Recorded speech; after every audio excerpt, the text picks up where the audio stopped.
Marwadi university మంచి భవిష్యత్తు కోసం తెలుగు విద్యార్థులు ఇష్టపడే యూనివర్సిటీ. కాల్ 9059052378 9059052379.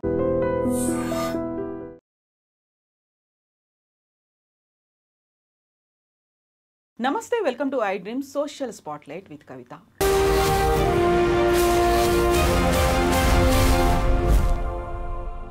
రెండు 2023లో సరూర్ నగర్లో జరిగినటువంటి ఒక హత్య దేశవ్యాప్తంగా సంచలనాన్ని కలిగించింది. పూజారి సాయి కృష్ణ తన ప్రియురాలు అప్సరాని అత్యంత కిరాతకంగా చంపి శవాన్ని తెలియకుండా మాయం చేయడం, సాక్ష్యాధారాలను తారుమారు చేయడం అనేది పెద్ద సంచలనం కలిగించింది. అతి తక్కువ సమయంలోనే కోర్టు యావజ్జీవ కారాగార శిక్షతో పాటుగా సాక్ష్యాలను తారుమారు చేసినందుకు 7 ఏళ్ల జైలు శిక్షను కూడా విధించింది. యాక్చువల్గా ఆ సమయంలో జరిగినటువంటి ఒక వాదన, పూజారి బ్రాహ్మణుడు, ఆయన అమాయకుడు, హత్య చేసి ఉండడు అనే వాదనతో పాటుగా ఆ తర్వాత వచ్చినటువంటి డెవలప్మెంట్స్, వీటన్నిటితో పాటుగా కోర్టు ఇచ్చినటువంటి తీర్పు, దీని గురించి మాట్లాడుకుందాం. మనతో పాటుగా ఉన్నారు ప్రముఖ హైకోర్టు న్యాయవాది సాయి కృష్ణ ఆజాద్ గారు. ఆజాద్ గారు, నమస్కారం అండి. నమస్తే అమ్మా. సో సాయి కృష్ణ పూజారి చేసినటువంటి ఈ హత్య ఒక సంచలనం కలిగించింది. నిజంగా ఇలా కూడా చేస్తారా?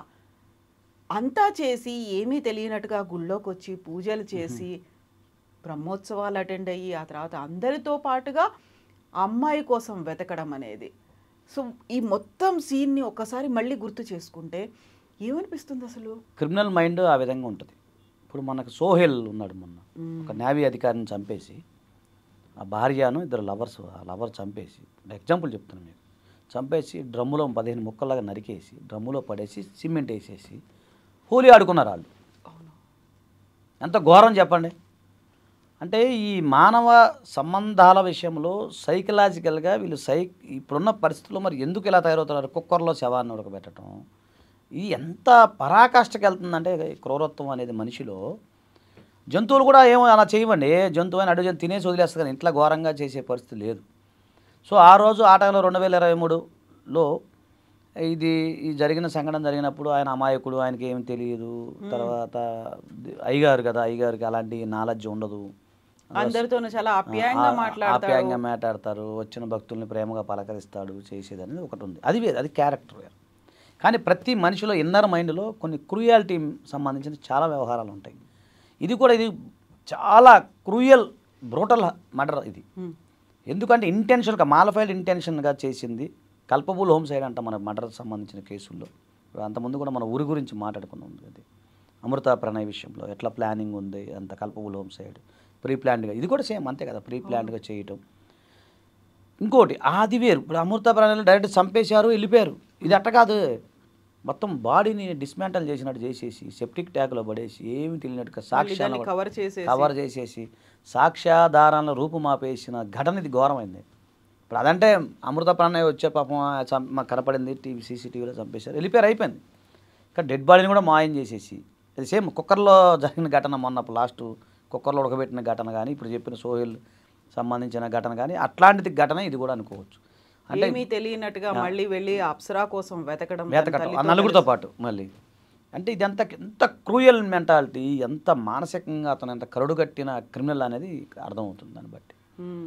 సో అంటే ఇక్కడ న్యాయస్థానం కూడా చాలా గొప్ప జరిగిందండి. ఎందుకంటే జస్ట్ దాదాపు 2 years 22 months 21 monthsలోనే ఇన్వెస్టిగేషన్ బాగా చేయటం, తర్వాత త్వరగా చేసేయటం, వెంటనే దీనికి సంబంధించి ఫాస్ట్ ట్రాక్గా చేయటం వల్ల తొందరగా వచ్చిందనుకో జడ్జిమెంట్. ఈ కేసులో నేను చాలా హ్యాపీ ఫీల్ అవుతున్నాను. ఎందుకంటే న్యాయస్థానం చాలా ఫాస్ట్గా స్పందించడం చేయటం జరిగింది. ఇప్పుడు జీవిత ఖైదీ ఒకటి, ప్లస్ దాంతో పాటుగా అతను ఏదైతే సాక్ష్యాలను తారుమారు చేసినందుకు మళ్ళీ 7 years జైలు శిక్ష కానీ.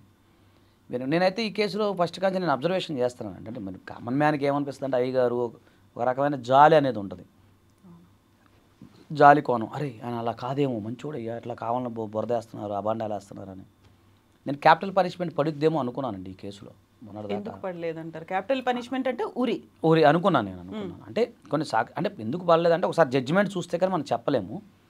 అయితే ఇది కల్పబుల్ హోమ్సైడ్లోనే ఒక దాంట్లో భాగంగా, ఇన్వెస్టిగేషన్లో భాగంగా ఇవన్నీ కూడా జరిగినాయి. సో ఇంకా దీన్ని అంటే చెప్పలేము. ఇప్పుడు కింది కోర్టులో ఇంకోటి మీకు చెప్తాను వినండి.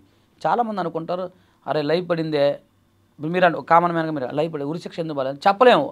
పైకోటికి వెళ్తే ఉరిశిక్ష వేయచ్చు, చెప్పలేము, అది మనం చెప్పలేము. జడ్జిమెంట్లో ఏముంది ఆ మొత్తం సర్కమస్టాన్సెస్ ఎవిడెన్స్ కానీ ఆ రిపోర్ట్స్ ఏవైతే పోలీస్ రిపోర్ట్స్ సీడీ ఫైల్ కానీ ఇవన్నీ చూస్తే కానీ మనకు అర్థం కాదు. కాకపోతే అంత ఘోరంగా జరిగిందనేది నేను చెప్తున్నాను. నాకు ఒక న్యాయవాదిగా ఒక కామన్ మ్యాన్గా అంత ఘోరంగా వ్యక్తిని అతను చంపాడు అనేది నా ఉద్దేశం.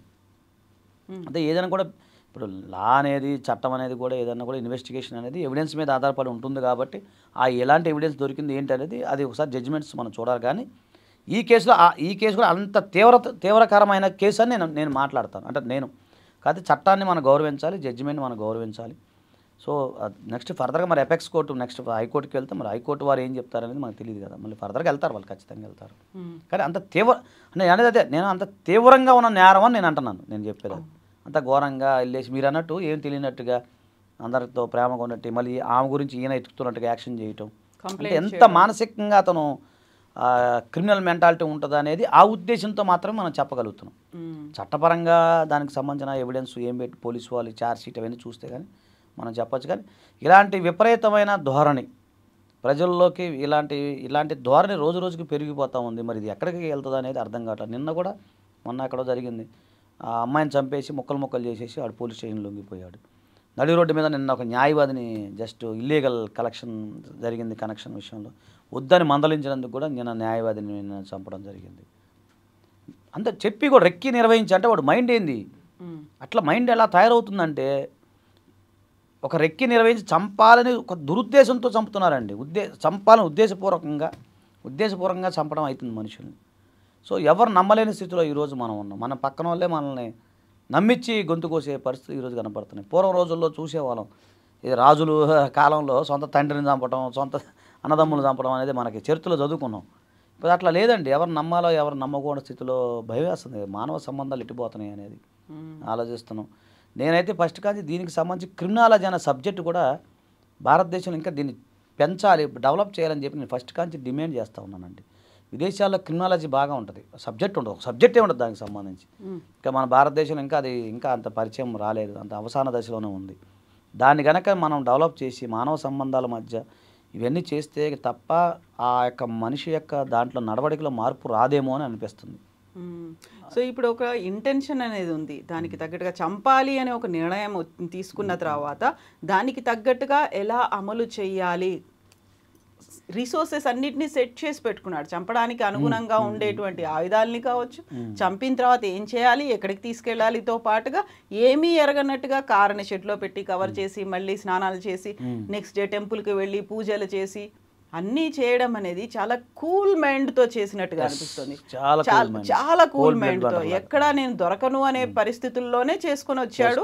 And at the same time అందరితో కలిసి మళ్ళీ వెతకడం అనేది తెలియనట్టుగా యాక్టింగ్ చేసాం. అదేనండి, అదే సాక్ష్యాన తారుమారు ఇవన్నీ గమనించిన కోర్టు వారు అది చేశారు. అంటే ఇక్కడ మనం గమనించాల్సింది పెరిగిన వాతావరణమా. ఇప్పుడు నేరం జరిగింది, ఆయనకి శిక్ష పడుతుంది, దానివల్ల నేరాలు ఆగుతున్నాయండి. ఇప్పుడు ఆయనకి శిక్ష పడటం వల్ల నేరాలు ఆగుతున్నాయా?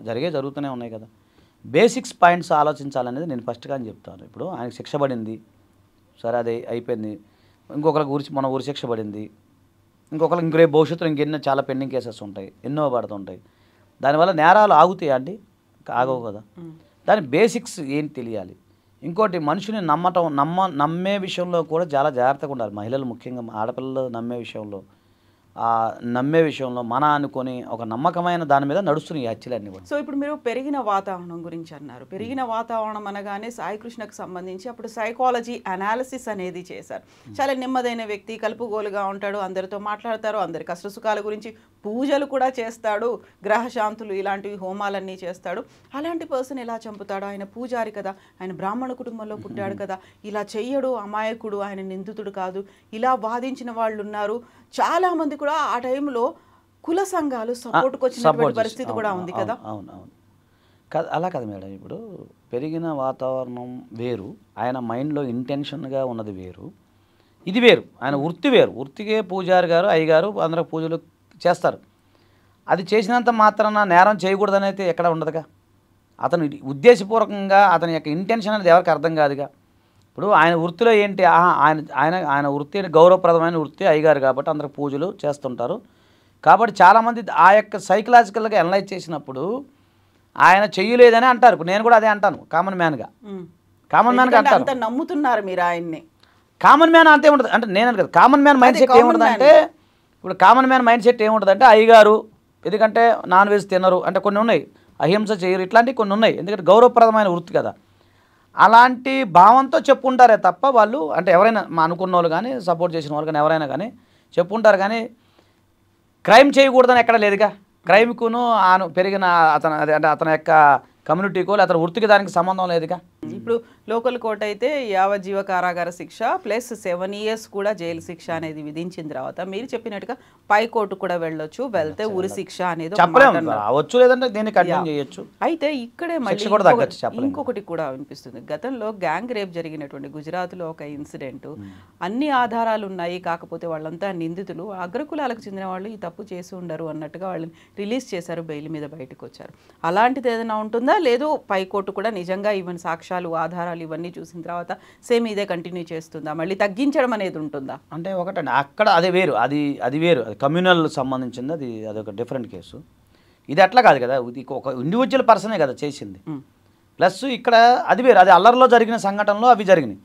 ఇప్పుడు ఇక్కడ ఉద్దేశపూర్వకంగా అమ్మాయిని తీసుకొని రావటం, ఉద్దేశపూర్వకంగా మీరు అన్నట్టు కారులో తీసుకెళ్ళటము, చంపటము, ఇవన్నీ ప్లానింగ్ కదా, ప్రీ ప్లాన్డ్ కదా మేడం. సో ఖచ్చితంగా నేను అనేది అది ఎంత లైఫ్ పడింది అంటే నా ఉద్దేశంలో ఏంటంటే ఖచ్చితంగా ప్రాసిక్యూషన్ వారు గట్టిగా బలమైన సాక్ష్యాలను ప్రవేశపెట్టి ఉండొచ్చు 100%. కాబట్టి పై కోర్టుకి వెళ్ళినా కూడా అంటే చెప్పలేం, అది ఎపెక్స్ కోర్టు వారు ఎలా ఉంటుందని నేను ఎట్లా గెస్ చేయలేను. కానీ అయితే ఇలాంటి కేసుల్లో అతనికి శిక్ష పడాలనే కోరుకుందాం మామూలుగా అయితే. ట్రూ అది ఎందుకంటే ఒకసారి అది జడ్జిమెంట్స్ అవన్నీ వచ్చిన తర్వాత ఎలాగో లైవ్లాలో మనకు నెక్స్ట్ జడ్జిమెంట్స్ అన్నీ వస్తాయి కదా, అప్పుడు దాన్ని చూసి ఆ పాయింట్స్ అన్ని చదివి కానీ మనం క్లారిటీగా చెప్పలేం. కాకపోతే జస్ట్ అనలైజింగ్గా మనం చేసినప్పుడు పై కోర్టు అనేది ఎలాంటి డిస్క్రిషన్ పవర్ ఉపయోగించి ఆ సర్కమస్టాన్సెస్ని బట్టి ఇది ఎలా జరిగిద్ది అనేది మనం అంటే ఒకటే లైఫ్ అంటే ఇప్పుడేమీ ఆయనకేమీ బెయిల్ రాదు, ఇప్పుడేమీ కోర్టులు ఇప్పుడు అప్పీల్ చేసినంత మనం 3 years తర్వాత ఏదైనా జరిగేది, ఏదైనా 3 years తర్వాతే మనం మాట్లాడుకోవాల్సింది. 3 years తర్వాత ఏం జరిగిద్ది అనేది మనం చూడాలి. ఇప్పుడైతే మనం అనలైజ్ చేయలేం. తక్షణం అయితే స్పందించారు, ఇమ్మీడియట్గా అయితే తీర్పు వచ్చింది, డిలే అవ్వకూడదు, అదొక సంతోషం అని ఆలోచించి. Thank you so much Azad గారు.